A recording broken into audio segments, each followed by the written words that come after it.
I want them to enjoy the suspense. Grab some popcorn and have a good time.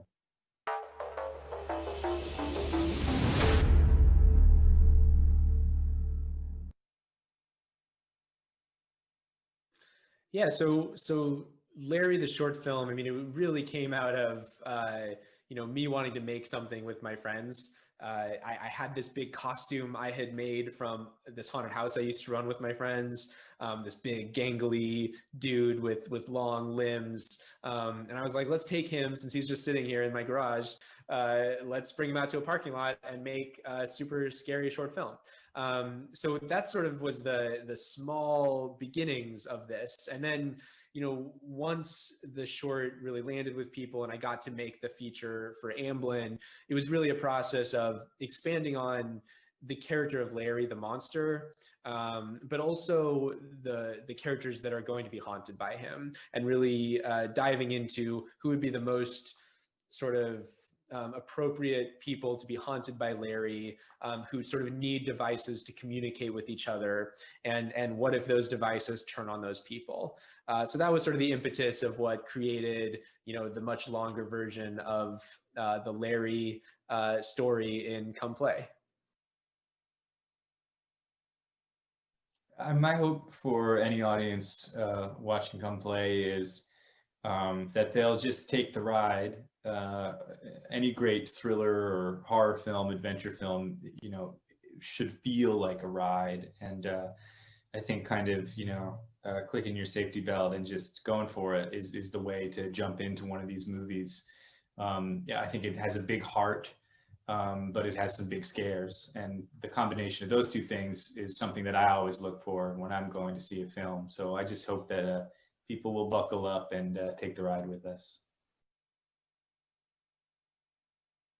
Yeah, I mean, horror movies for me are some of the best theater experiences I've ever had. It feels like almost like live theater in a way, because you're sort of communicating with the movie, you're screaming with it, you're on the edge of your seat, you're biting your fingernails.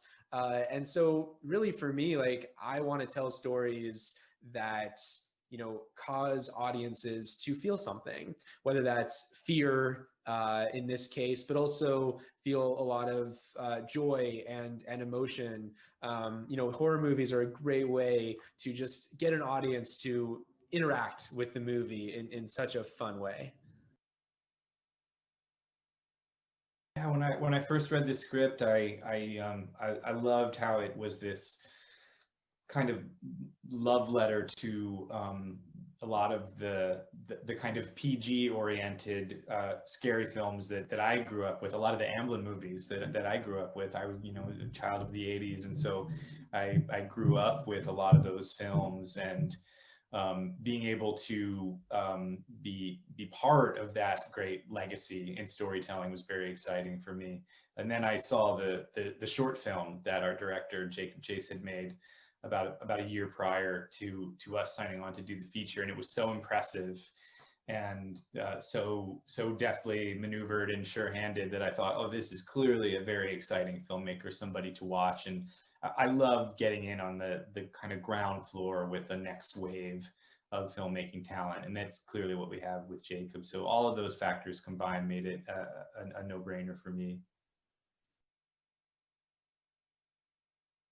Yeah, I mean, I had so many new experiences making this movie. A big one being working with the Jim Henson Creature Shop on making a giant practical puppet as Larry. It was something that was important to me to get the reactions out of kids and the adult actors, that just wouldn't have been possible, I think, using primarily VFX. And so getting to work with all these amazing puppeteers and these designers and artists together on set, it just felt like a big community, and really the collaboration with them, DP, production designer, costume designer, everybody, it was so much fun. And I honestly, I just can't wait to do it again. When we were filming, the stuff that I remember the most, weirdly enough, is the scenes where I was the most isolated. My character works a night shift in in a parking garage toll booth, and there's a couple of scenes that take place on the late night where my character is just kind of stuck in this booth, bored out of his skull, and starting to have some strange commune with this online entity in the film. And those were exciting because it was just kind of piece by piece. The scenes were very broken up. It very much kind of relied on the editing of it, but it was just, me and Jacob and the film crew kind of working from about 8 p.m. until 7 a.m. in the morning until the sun came up, and we lost the dark cover of night. I don't always like filming scenes where I don't get to work with other actors, but there was something about those nights that I remember. I just remember it being really fun, and working with we got to work with a practical effect. Our main villain in this film, while there are some animated moments and some CGI assistance, we had a big, massive puppet on set that we got to see and touch and interact with, and that's just huge. I mean, that's something that I like as a film goer, but it's something I love as an on-set actor. Yeah, so Oliver being on the spectrum is something that was important for the film because he's a character that really needs his devices to communicate with the world. He specifically is nonverbal, and I've met a lot of kids sort of in my research of the film who are either, some of them are like Oliver, some aren't at all. I mean, you learn very quickly that once you've met one kid on the spectrum, you've only met one kid on the spectrum. Everyone's so different. But it was important to me that we have a character that is on the spectrum, but that's only one small part of who he is. He is also such a well-meaning kid. He is really someone who opens their heart up to other people, who desperately wants friends. So for me, I think having a character who is atypical in the middle of this other, this very fun horror movie, I think it's exciting because I love characters that are not exactly like me. I mean, I love, feeling something for people that are different from me, and just doing it in a film that will reach a broad audience. I think, I don't know, it just felt important, and it felt perfect for this particular movie. Any special rituals to get into character? No, I just talked through the character with Jacob, and he had written a very well-rounded, very faulted, but lovely guy that I really related to. Somebody who is going through a personal issue, but is trying to take care of his family, trying to provide for his family, trying to connect and communicate with his son in spite of the communication barriers that they have. So it was really easy to just kind of plug myself into Jacob's writing, which is really full and rich and wonderful.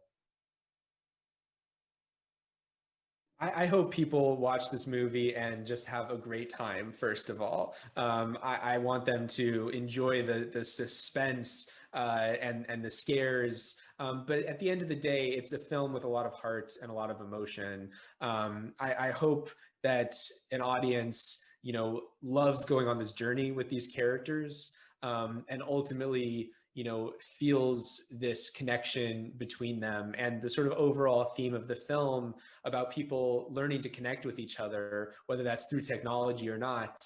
I hope that resonates with people when they see the film.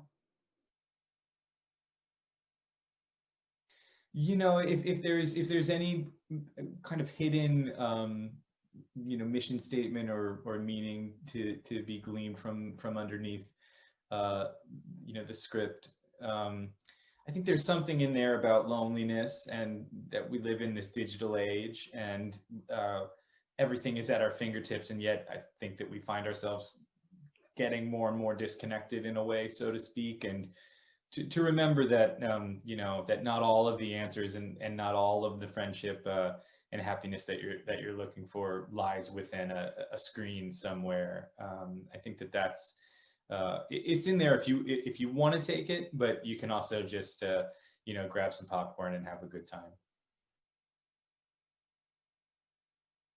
Yeah, you know, we kind of jumped in. You know, I think I was the last to come on board for the film. Gillian and Edgy were already cast when I showed up, and so I didn't get a ton of rehearsal or you know, research time, but I didn't mind. I loved just kind of throwing myself into it. And we shot it up in Toronto, and I live in New York, so it's a quick commute for me. So I made a few trips back and forth to film it. But I remember just getting there, and the producers took us all out to a really nice dinner, and I sat next to Eji, and we got to kind of just chat and bond a little bit, and then the three of us, we just kind of, you know, we just locked into playing this family. There was something very natural and organic about it.